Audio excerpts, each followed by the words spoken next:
Corona को लेकर प्रधानमंत्री नरेंद्र मोदी ने आज एक सर्वदलीय बैठक की। इस बैठक में अलग अलग राजनीतिक दलों के प्रतिनिधित्व करते हुए नेता मौजूद थे, जिनसे वीडियो कॉन्फ्रेंसिंग के जरिए चर्चा की गई। चर्चा के बाद प्रधानमंत्री नरेंद्र मोदी ने जो जानकारी दी वो काफी महत्वपूर्ण है। उन्होंने कहा कि ये बैठक एक सकारात्मक पहलू के तौर पर इसे देखा जा सकता है। अलग अलग राजनीतिक दलों की तरफ से जो सुझाव दिए गए तो उसको भी सुना गया है, उस पर भी चर्चा की गई है। साथ ही में जो संकेत प्रधानमंत्री नरेंद्र मोदी ने दिए हैं वो ये कि आने वाले कुछ ही हफ्तों में देश की अपनी कोरोना को लेकर जो वैक्सीन है वो तैयार हो जाएगी और वो उपलब्ध भी हो जाएगी। प्रधानमंत्री नरेंद्र मोदी ने इस बात की ओर इशारा किया है कि जल्द ही वैक्सीन, भारत की अपनी वैक्सीन आ जाएगी और मुख्य तौर पर वो वैक्सीन का जो टीका है जो लगाने की बात की जा रही है, प्राथमिकता उन लोगों को दी जाएगी जो पहले से गंभीर बीमारियों से ग्रसित हैं या जो बुजुर्ग लोग हैं या जिनकी स्थिति कोरोना के संक्रमण के चलते काफी गंभीर बनी हुई है। दिल्ली से प्रणय शर्मा। लगातार किसानों का प्रदर्शन जारी है और आज किसानों के प्रदर्शन का नवा दिन है। किसान लगातार आंदोलित हैं, प्रदर्शन कर रहे हैं, जिसको देखते हुए लगातार राष्ट्रीय राजधानी दिल्ली के लोगों की मुश्किलें बढ़ती जा रही हैं, क्योंकि लगातार जो बड़े बॉर्डर्स हैं वो सील हो चुके हैं। अगर हम नोएडा बॉर्डर की बात करें, जो नोएडा की दिल्ली से नोएडा की तरफ रास्ता जाता है वो भी पूरी तरीके से सील हो चुका है, जिसको लेकर लगातार दिल्ली वासियों की समस्याएं बढ़ती जा रही हैं, क्योंकि ट्रैफिक जो है वो बिल्कुल समस्याओं से भरता हुआ जा रहा है। ट्रैफिक की समस्या लगातार दिल्ली वासियों के सामने आ रही है। और उधर अगर दूसरी तरफ बात करें, दिल्ली में अब सब्जियां भी महंगी होने लगी, क्योंकि जो प्रोडक्शन दिल्ली के लिए होता था आज वो बिल्कुल बंद हो चुका है। दिल्ली से जो आवागमन है वो बिल्कुल बंद हो चुका है अन्य जगहों जाने के लिए। इस तरीके से तमाम तरीके की समस्याओं का सामना दिल्ली वाले करते। देखना यह है किसानों का आंदोलन कब तक जारी रहेगा और सरकार और किसान के बीच जो तनातनी चलती है वो कब तक जारी रहेगी। वीडियो जर्नलिस्ट प्रमोद गुप्ता के साथ किशोर मिश्रा, जगत न्यूज़, दिल्ली। दिल्ली में किसानों का प्रदर्शन 9वें दिन भी जारी है, तो वहीं अब अलग अलग राज्यों के किसानों का समर्थन भी किसानों को मिलने लगा है। मध्य प्रदेश के ग्वालियर से भी किसान लगातार नेशनल हाईवे पर डटे हुए हैं। हालांकि उनको जो है होटल में ही जगह जगह पर रोकने का काम पुलिस की ओर से किया जा रहा है। तो वहीं किसानों का कहना है कि लोकतंत्र में किसानों को आवाज़ उठाने का पूरा अधिकार है, लेकिन पुलिस उन्हें दिल्ली नहीं जाने दे रही। तो वहीं पुलिस का कहना है कि ट्रैक्टर ट्रॉलियों को किसान यहीं पर छोड़ें और वो पैदल यहाँ से दिल्ली कूच कर सकते हैं। लेकिन अभी पुलिस और किसानों के बीच जो कहीं ना कहीं मनमुटाव की स्थिति है वो सरकार के खिलाफ जाती हुई नजर आ रही है। किसानों का कहना है कि लोकतंत्र में जो विरोध है वो किसान करना चाहते हैं, दिल्ली पहुंचना चाहते हैं, लेकिन पुलिस उनको लगातार रास्तों में रोक रही है। लेकिन अब देखना होगा कि किसान क्या विचार कर रहे हैं, वहां पर क्या कुछ फैसला जो है होता है और फिर वो दिल्ली की ओर कुछ ही देर में कूच करने वाले हैं। सहयोगी राकेश के साथ संदीप गोयल, JK 24/7 न्यूज़, फरीदाबाद। आए दिन अपने बयानों को लेकर सुर्खियों में रहने वाली कंगना रनौत एक बार फिर से ट्विटर पर छाई हुई हैं, क्योंकि जिस तरीके से उन्होंने किसानों के आंदोलन को लेकर एक ट्वीट किया था, उससे अब कहीं न कहीं ट्विटर वॉर छिड़ गई है। दरअसल इस बार पंजाबी सिंगर दिलजीत दोसांझ भी इस ट्विटर वॉर का हिस्सा बने हैं और उन्होंने कंगना रनौत को मुंह तोड़ जवाब दिया है। दरअसल इस वॉर की शुरुआत तब हुई थी जब कंगना रनौत ने एक फोटो शेयर किया था, जिसमें किसान आंदोलन में शामिल हुई एक बुजुर्ग महिला की तुलना उन्होंने शाहीन बाग में शामिल हुई महिला से किया था। और इसी को लेकर दिलजीत दोसांझ ने भी प्रूफ देते हुए एक वीडियो शेयर किया। इसके बाद से ही दोनों एक दूसरे पर आरोप प्रत्यारोप लगाते हुए दिखाई दिए और एक के बाद एक ट्वीट करते हुए दिखाई दे रहे थे। जिस तरीके से कंगना रनौत ने दिलजीत को लेकर कई कमेंट किए, उसका जवाब भी दिलजीत ने इस बार दिया है। अब दिलजीत के कमेंट को लेकर लगातार बॉलीवुड से लेकर पंजाब की इंडस्ट्री तक तमाम सितारे उनका सपोर्ट कर रहे हैं। खैर, देखना होगा कि आखिर ये वॉर कहां तक जाती है और कंगना को अब किसका सपोर्ट मिलता है। कैमरा पर्सन कृष्णकांत के साथ मैं करिश्मा, JK 24/7। किसान बिल 2020 को लेकर जहां दिल्ली बॉर्डर पर किसान संघर्ष कर रहे हैं, तो वहीं उत्तर प्रदेश में पूर्व मुख्यमंत्री अखिलेश यादव किसान आंदोलन को धार देने का ऐलान कर दिया है। 7 दिसंबर को उत्तर प्रदेश के हर जिले में किसान यात्रा निकाली जाएगी। समाजवादी पार्टी 2022 की चुनाव की तैयारी कर रही है और शायद यही वजह है कि 7 दिसंबर को किसान यात्रा निकालकर अपने पाले में लाने की कोशिश कर रही है। कैमरामैन रियाज के साथ अनूप सिंह, JK 24/7, लखनऊ।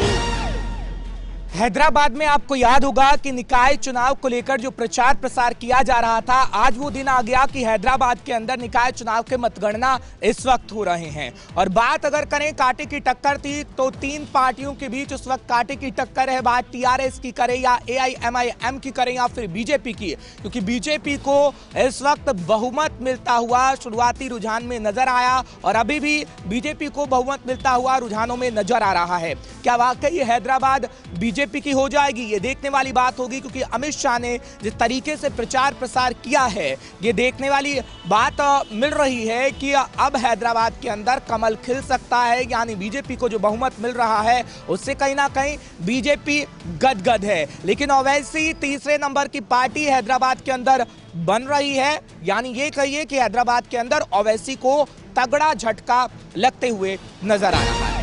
मध्य प्रदेश के मुख्यमंत्री शिवराज सिंह चौहान ने कहा है कि लव जिहाद का ख्वाब देखने वालों को तोड़कर रख दिया जाएगा।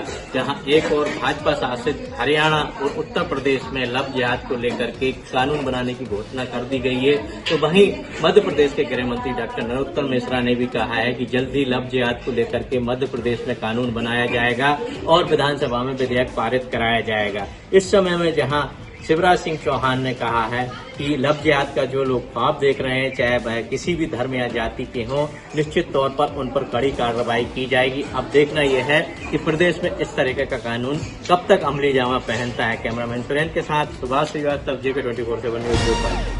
बीजेपी के राष्ट्रीय अध्यक्ष जेपी नड्डा आज उत्तराखंड दौरे पे हैं। वो हरिद्वार आज पहुंचेंगे और माना जा रहा है कि वो संतों से मुलाकात करेंगे। ये भी माना जा रहा है कि कहीं ना कहीं कुंभ 2021 नजदीक आने वाला है, जिसको लेकर वो संतों से बातचीत भी करेंगे और साथ ही आने वाले 2022 के चुनाव के लिए भी संतों से बात करेंगे कि किस तरीके से चुनाव बीजेपी लड़ेगी। और साथ ही वो उसके बाद देहरादून पहुंचेंगे और देहरादून कार्यकर्ताओं से मुलाकात करेंगे। प्रदेश अध्यक्ष बंशीधर से भी उनकी मुलाकात होगी। तो माना जा रहा है कि जो 2022 का चुनाव है उसको लेकर जेपी नड्डा कार्यकर्ताओं में जान फूंकने के लिए उत्तराखंड आ रहे हैं। वहीं यदि बात करें आम आदमी पार्टी, तो आम आदमी पार्टी भी बीजेपी में प्राण करती नजर आ रही है। उनका साफ तौर पर कहना है कि जिस तरीके से जेपी नड्डा राष्ट्रीय अध्यक्ष होते हुए भी एक बूथ लेवल के कार्यकर्ता से बात करने उत्तराखंड आ रहे हैं, तो कहीं ना कहीं आम आदमी पार्टी से जेपी नड्डा जरूर घबराए हैं कि बीजेपी कहीं इस बार 2022 के चुनाव में उनकी सीट खिसकती नजर न आए। और आम आदमी पार्टी का कुनबा भी लगातार बढ़ता जा रहा है।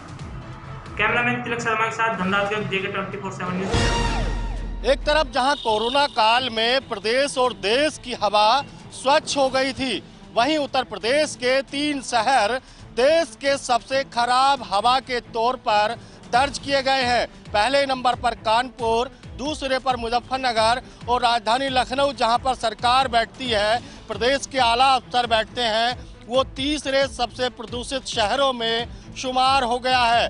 आपको बता दें कि उत्तर प्रदेश सरकार को तमाम प्रयास करने होंगे ताकि लोगों को स्वच्छ हवा मिल सके। अब लगातार प्रयास सरकार का भी ये है कि किस तरीके से प्रदूषण को दूर किया जाए।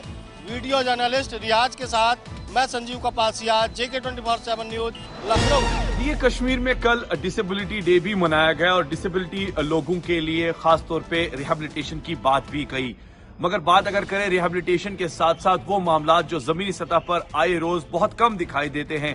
कल भी हमने देखा कि कुछ ऐसे लोग जिन्होंने जमीन पर आके जी हाँ कई सारे नारे भी लगाए, प्रोटेस्ट भी किए गए। यानी उनका मानना है कि आए रोज उनके वादे जो है वो बिल्कुल कारगर साबित नहीं होते हैं, हमेशा की तरह उन्हें इग्नोर किया जाता है। हमारा सवाल बनता है उन डिपार्टमेंट से, उन लोगों से कि जो डिसेबिलिटी को लेकर बात करते हैं और उसी दिन बात करते हैं जिस दिन होता है, क्या वो लोग जो हर दिन अपनी डिसेबिलिटी के साथ साथ अपनी जिंदगी गुजर बसर करते हैं, उनके साथ कितने मसाइल हैं वो वही लोग जानते हैं।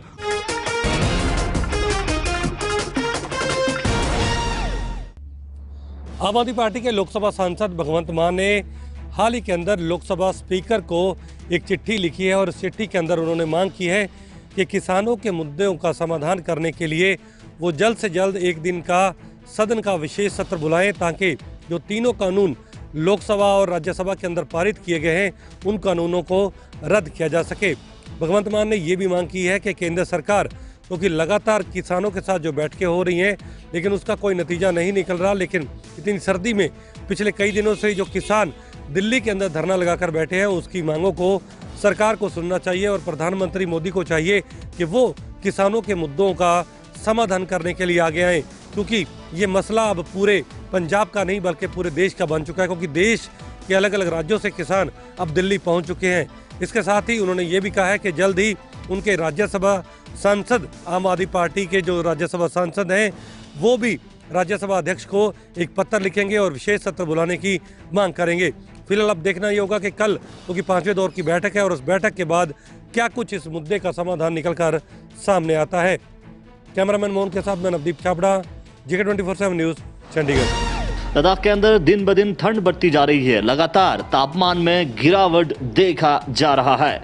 आज दिन की दर्ज हरारत -5 से नीचे और रात का जो टेम्परेचर है -10 से नीचे गिर चुकी है।